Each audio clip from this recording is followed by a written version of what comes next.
Influences, that's what we're talking about. Biblical influences that we can actually look at and take what they were doing and apply to ourselves and our lives as we find them. Who else to talk about in terms of biblical influences except Nehemiah?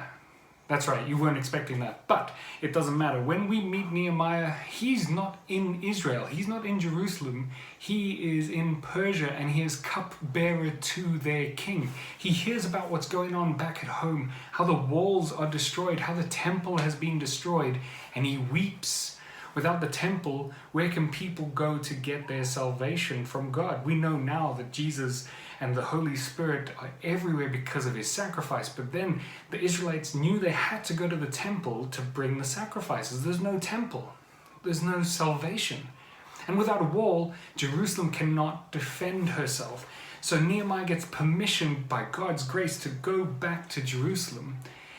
And such an influencer as he was, he got everyone there to work on the wall that was just outside of their house. They built this wall in such a short time.